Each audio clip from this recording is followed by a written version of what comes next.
챕터 5 특수용접 및 기타 용접에서 이번 시간에는 납땜에 대해서 알아보도록 하겠습니다. 용접을 크게 세 가지로 나누게 되면 모재를 녹여서 접합하는 방식인 용접, 그리고 모재를 약간 녹인 상태에서 용융된 상태에서 가압력을 이용해서 접합하는 방식인 압접, 그리고 이 납땜으로 나눌 수가 있는데요.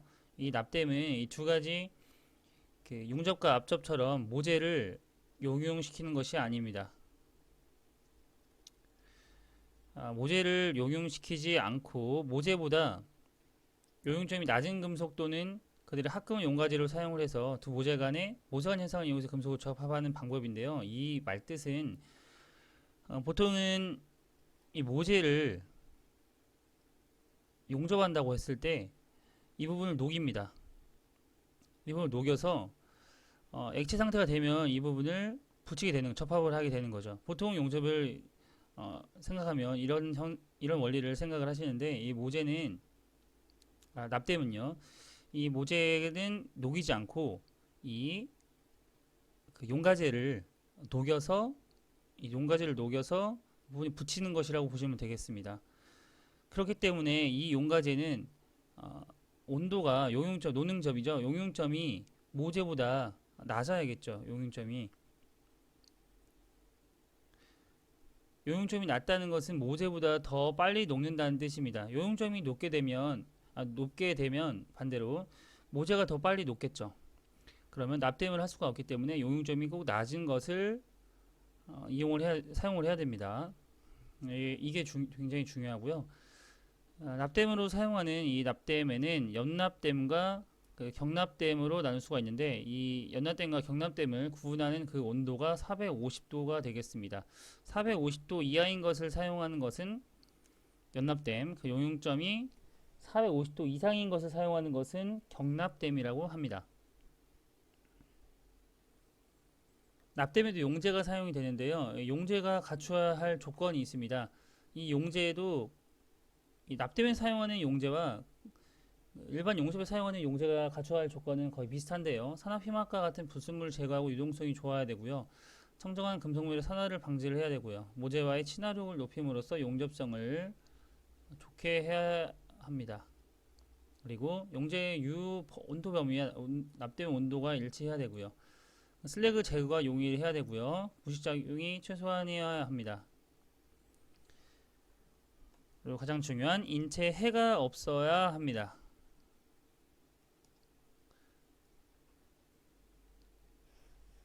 땜납이라는 것이 있는데요. 이 땜납은 납땜을 할 때 사용하는 것으로서 이 용가제 역할을 하는 것이라고 보면 되시겠습니다. 이 땜납은 용가제라고 생각하시면 되겠습니다. 그러니까 우리가 피부가 그냥 전기 용접을 할 때 사용하는 이 용접봉 있죠. 용접봉. 이 용접봉이 용가제 역할을 하는데요. 납땜에서 사용하는 용가제는 이 땜납이라고 생각하시면 되겠습니다. 앞서 말씀드렸다시피 모재보다 더 빨리 녹아야 하기 때문에 이 용융점이 낮아야 한다는 것이 굉장히 중요합니다. 그리고 친화력이 좋아야겠죠. 그리고 모재의 표면에 잘 퍼져야겠고요. 강인성의 내식성, 내마멸성 이런 것도 좋아야 되고, 접합 강도가 우수해야겠죠. 이런 구비 조건 알아두시기 바랍니다. 시험 문제 자주 기출되는 내용이 되겠습니다. 용재를 선택을 할 때는 연납용 용재 종류가 있고요. 경납용 용재가 있습니다. 연납용 용재로는 염화 아연, 그리고 염산, 염화 암모늄, 인산 등이 있고요.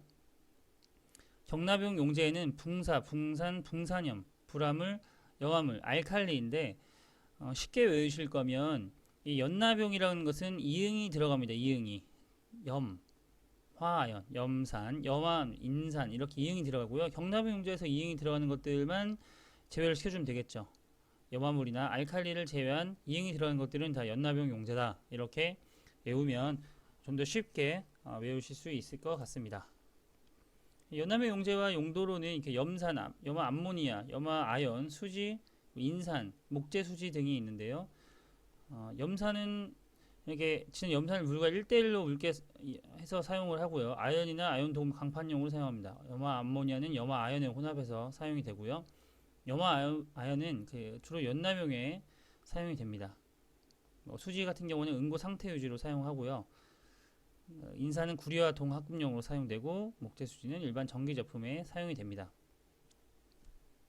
이 용도를 용도를 외우기 좀 어려우면 이 종류라도 한번 읽어보시면 되겠습니다. 납땜대 종류로는 연납땜, 땜납 이 종류가 중요하고요. 대표적인 것으로 주석납이 있습니다. 주석납과 이 납은납이 중요합니다. 경납땜, 땜납으로는 이 은납과 이 황동납이 대표적으로 있습니다. 연납땜, 땜납에 그러니까 용가지로 쓰이는 것은 주석납이 있는데요. 주석 40%, 납 60% 합금으로써 굉장히 가치가 큰 그런 땜납이 되겠습니다. 납 은납이라고 하는 건 주로 구로 황동용 땜납으로 사용되는 내열성 땜납이 되겠습니다. 경납땜 땜납으로는 은납이 많이 사용이 되는데요. 은납이 많이 사용되는 이유는 황동납보다 유용점이 낮습니다. 유동성이 좋고 인장강도 이런 여러 가지 성질이 우수하기 때문에 이 은납을 많이 사용하고요. 황동납은 은납보다는 용점이 좀 높긴 하지만 값이 저렴합니다. 값이 저렴하기 때문에 공업용으로 많이 이용이 되겠습니다. 연납땜 땜납과 이 경납땜 땜납을 구분을 할 수 있어야겠습니다. 바로 개념 잡기 문제 풀어보도록 하겠습니다. 미세한 알루미늄 분말과 산화철 분말을 혼합해서 권화 발음과 알루미늄 혼합 분말로 된 그 점화제를 넣고 연소시켜 그 반응열로 용접하는 것. 이 반응이라고 하는 것이 테르밋 반응이죠. 이 테르밋 반응을 이용해서 하는 용접, 테르밋 용접이 되겠습니다. 답은 1번이 되겠고요. 두 번째 개념 잡기 문제 풀어보도록 하겠습니다. 이음 형상에 따라서 저항 용접을 분류할 때 맞대기 용접에 속하는 것. 저항 용접을 분류할 때는 이 겹치기 용접과 맞대기 용접으로 분류를 할 수가 있는데, 겹치기 용접에는 점용접, 그리고 심용접, 프로젝션 용접이 있고요. 맞대기 용접으로는 옵셋, 플래시, 버트심, 포회심, 퍼커션 용접으로 나눌 수가 있습니다. 여기서 맞대기 용접에 속하는 것을 고르라고 쓰므로 옵셋 용접이 되겠네요. 답은 1번이 되겠고요. 이 스폰 용접이라는 것이 점용접이죠. 답은 1번이 되겠습니다. 다음은 개념적인 세 번째 문제. 볼트나 환봉 등을 강판이나 현강에 직접 용접하는 방법으로 볼트나 환봉을 홀더에 끼우고 몰제나 볼트 사이에 순간적으로 아크를 발생시켜 용접하는 것. 그러니까 볼트를 접합하는 거죠. 그러면 이 스터드 볼트를 3에서 8mm 정도 되는 이 볼트를 접합하는 용접, 스터드 용접이 되겠습니다. 여기 정답이 1번으로 되어 있는데요. 이게 스터드 볼트를 접합하는 방식, 스터드 용접 2번이 정답이 되겠습니다. 네 번째 개념적인 문제 풀어보도록 하겠습니다. 경납됨 시 경납이 갖추어야 할 조건으로 잘못 설명된 것. 우선 경납됨이라고 하는 것은 용융점이 450도 이상인 것을 얘기를 하는데요. 접합이 튼튼하고 모재와 친화력이 있어야 되고요. 금은 공예품 땜납에는 색조가 같아야겠죠. 용융 온도가 모재보다 높게 되면 모재가 더 빨리 녹겠죠. 그러니까 용융점이 용융 온도가 높다라는 뜻은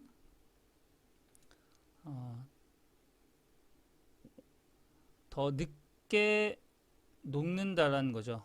그러니까 A와 B가 있다고 했을 때 이 A가 용융 온도가 200도 그리고 B가 300도라고 하면 A가 더 빨리 녹겠죠. B는 늦게 녹습니다. 근데 이 납땜이라고 하는 것이 이 모재를 녹이지 않고 용가지를 녹여서 접합하는 방법이기 때문에 모재보다 낮은 용융 온도를 가지고 있어야겠습니다. 그래서 틀린 것은 3번이 되겠고요. 기계적, 물리적, 화학적 성질이 좋아야겠죠. 답은 3번이 되겠습니다. 다른 성질로는 표현 장력이 적어서 그 묘제 표면에 잘 퍼져야 하고요. 그리고 강인성, 내식성, 내마멸성, 그리고 화학적 성질 등 사용 목적에 적합해야 합니다. 그리고 접합 강도도 우수해야겠죠.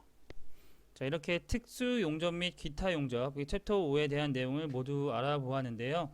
이 특수 용접에서도 굉장히 잘 나오는 거기 때문에 전기용접, 가스용접, 이 특수용접에 대한 내용을 꼭 알아두시면 되겠습니다. 시험장 가서도 이 특수용접에 대한 그 키워드 있죠? 키워드들 중심으로 공부를 하시면 사지선자에서 선택형 그 문제들은 어렵지 않게 골라내실 수 있을 것입니다. 수고하셨습니다.